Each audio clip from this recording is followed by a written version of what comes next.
Evo, nalazimo se na prvoj konferenciji danas u Visokoškolskoj ustanovi Privredna akademija Brčko, distrikt BiH.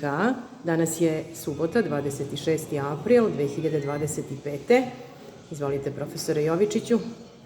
Evo, čast nam je da smo pozvani i prihvaćeni da budemo pokrovitelj i sponzor ove konferencije koja je posvećena u više disciplina, jer je ovo univerzitet koji ima više fakulteta, a glavni leitmotiv konferencije će biti primjena veštačke inteligencije u različitim oblastima. Odnosno, poznato je da već postoji kao naziv teh industrija u 20-ak oblasti i to će biti glavna tema. Dakle, kao što svi znamo, postoji fintech.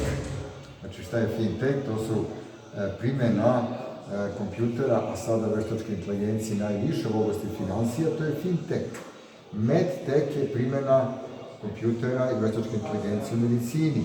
Edtech je primjena u edukaciji. Sad možemo nabrajati tako low-tech, agri-tech i tako dalje. I United College u saradnji sa više stranih i domaćih univerziteta upravo forsira tu jednu retku oblast, a to je primjena veštačke inteligencije u skoro svim oblastima života, a naravno ljudi to uče preko univerziteta. Evo, mi smo ujedno kao roditelji pripremili jednu malu izložbu knjiga, to je samo delić knjiga iz veštačke inteligencije.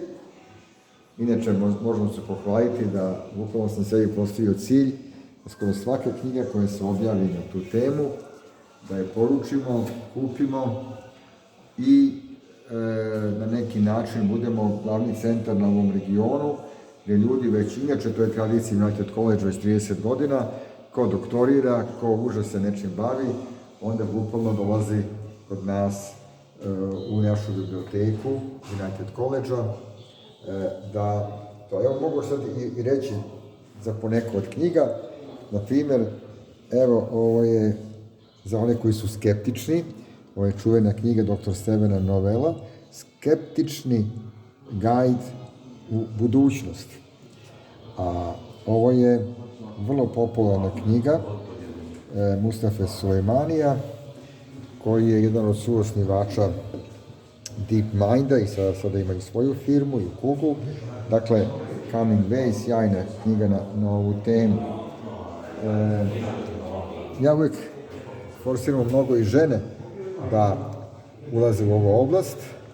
Ovo je jedna sjajna knjiga, možda najlepše objašnjena, inače žene kad objašnjavaju, one to objašnjavaju kao deci, jel tako? I zato je, vidite da je najviše i nosim u džepu i kad god mi treba pogledam.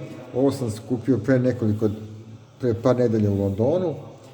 How AI will change your life. Dakle, vidite u koliko oblasti je opisano kako menja društvo. I sad imamo gde je jače, gde je slabije, ali znači manufacturing, food industry, wealth management, leisure, travel, retail, relationship. Dakle, bukvalno nema oblasti u kojoj dramatično veštačka inteligencija ne menja situaciju.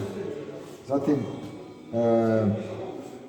ovo je knjiga koja, pošto ovde nisu samo programeri, knjiga vrlo zanimljiva, Tools and Weapons. Inače, ovo je napisao bivši generalni direktor Microsofta, Brad Smith, gde, naravno sa još nekom novinarkom, Carol Ann Brun, gde se u stvari objašnjava suština priče.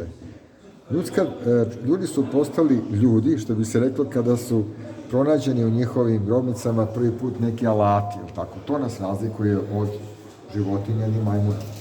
Sad vidite, svaki alat koji je pomogao ljudskoj produktivnosti da dođe do više hrane, je ujedno korišćen i kao oružje. Tako da vidimo i ono što je u prošlom veku bilo glavno. Videli smo s jedne strane nuklearno oružje, ali su nuklearne elektrane. Nuklearne elektrane će nas sad spasavati od previše zagađenja i takozvane promene klime, ali istovremeno je i užasno oružje. Tako je i sa kompjuterom.